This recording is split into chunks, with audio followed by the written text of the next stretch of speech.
दोस्तों, वर्ग और वर्गमूल में इबारती प्रश्न कुछ इस प्रकार से आते हैं। जैसे आपके सामने एक प्रश्न है, देखिए 324 वस्तुओं को उतनी पंक्तियों में व्यवस्थित किया जाता है जितनी एक पंक्ति में वस्तुएं हैं।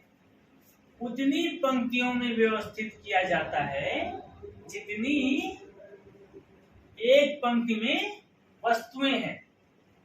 एक पंक्ति में, एक लाइन में जितनी वस्तुएं हैं उतनी ही कुल पंक्तियां भी हैं, उतनी ही लाइन भी हैं। जैसे हमारे पास है, मान लो 3 लाइनें हैं। 3 लाइन में 3 ही वस्तुएं होंगी। 3 या 9 हो जाएगा। यदि 4 लाइनें होंगी तो 4 में 4 वस्तु होंगी। एक बढ़ा देते हैं तो कुल हो जाएगा 4 चौक 16 हो जाएगा। 9 16 अगर 5 का कर देंगे तो 25।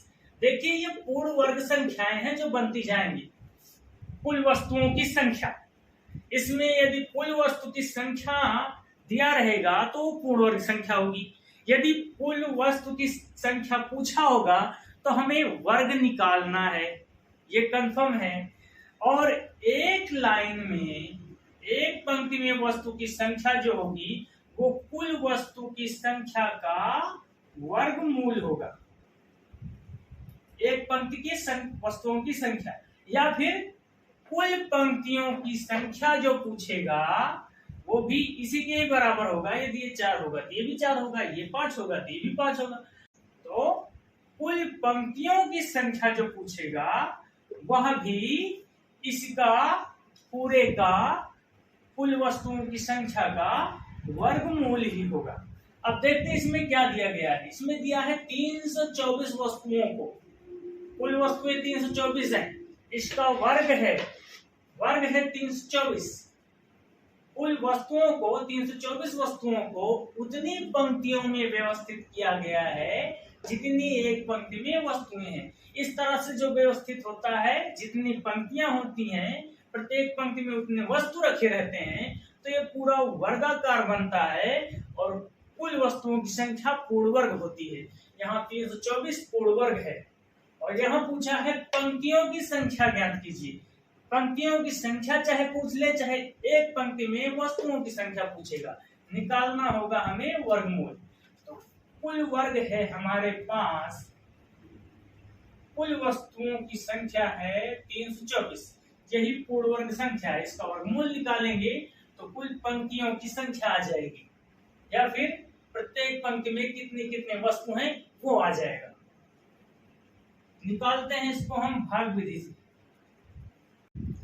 आपको जो भी आसान लगे, गुणनखंड विधि से यदि आसान लग रहा हो तो आप गुणनखंड विधि से लगा लें।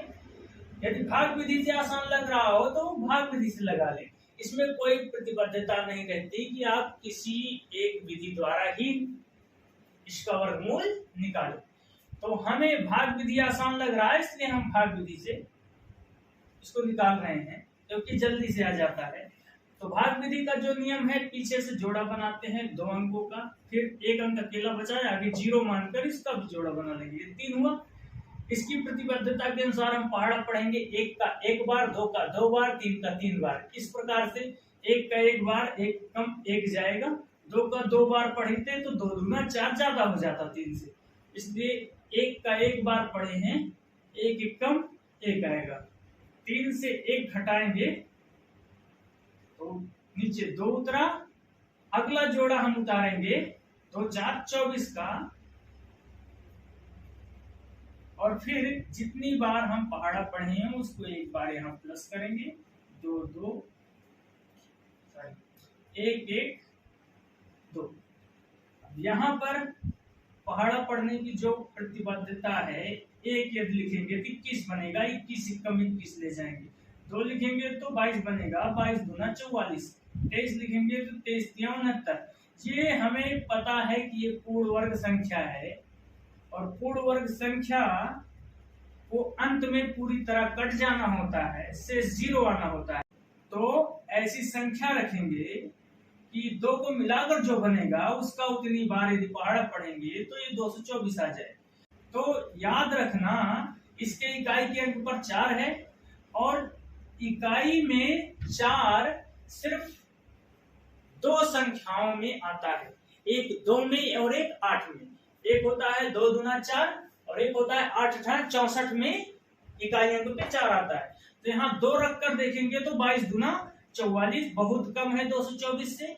यदि 8 रखकर देखते हैं तब कितना आएगा ये देखेंगे, 28 बनेगा। 28 अट्ठे क्या होगा, 8 का पहाड़ा 28 में, 28 का पहाड़ा 8 में, 8 का 28 से गुणा करेंगे, 8 8 64 के 4 हासिल 6 और 8 दूना 16 6 22, ये 224 आ गया। ये घटकर 0 हो गया।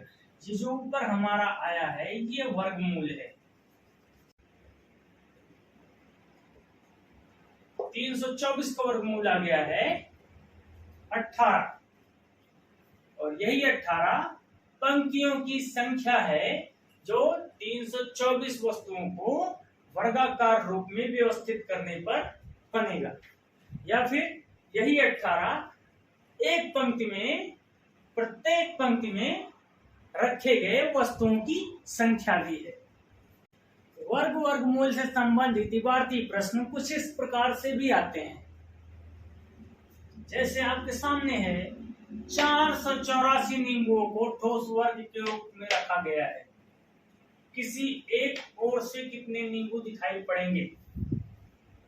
बात वही है जो इससे पहले कहा गया था कि जितनी पंक्ति हैं प्रत्येक पंक्ति में उतनी ही वस्तुएं, ये भी ठोस वर्ग का ही रूप बनाती हैं। और यहाँ साफ साफ कह दिया गया है ठोस वर्ग के रूप में रखा गया है। इसका मतलब है कुल नींबू वर्ग है, कुल नींबुओं की संख्या जो है वो वर्ग है। और एक तरफ से देखेंगे जो नींबू, वो इस पूरे वर्ग का वर्गमूल है, चाहे इधर से देखेंगे चाहे इधर से देखेंगे, ये भी दोनों बराबर होता है। एक ओर से देखे गए नींबुओं की संख्या जो होगी वो कुल नींबुओं का वर्गमूल होगा। वर्गमूल ठोस वर्ग के रूप में कोई वस्तु व्यवस्थित की गई है तो कुल वस्तु वर्ग होगी और एक तरफ से दिखाई देने वाली वस्तुओं की संख्या कुल वस्तुओं की वर्गमूल होगी। तो यहाँ पर 484 नींबू कुल नींबू है और इसका वर्गमूल निकाल लेंगे तो एक ओर से दिखने वाली नींबुओं की संख्या आ जाएगी। तो हम 484 का वर्गमूल निकालेंगे भाग विधि द्वारा। भाग विधि से वर्गमूल निकालने का जो नियम है उसके अनुसार हम सबसे पहले पीछे से इसका जोड़ा बनाएंगे, 8 4 का 84 और जो बचा है 0 4 का 0 4 बन गया। इसको काटने की जो प्रतिबद्धता है, यदि 1 लिखेंगे तो उसका पहाड़ा 1 बार पढ़ेंगे, 2 लिखेंगे तो उसका पहाड़ा 2 बार पढ़ेंगे। तो यहाँ पर 2 लिखकर अगर 2 बार पहाड़ा पढ़ते हैं तो 2 दूना 4, ये पहला जोड़ा कट जाता है, 4 में से 4 गए 0।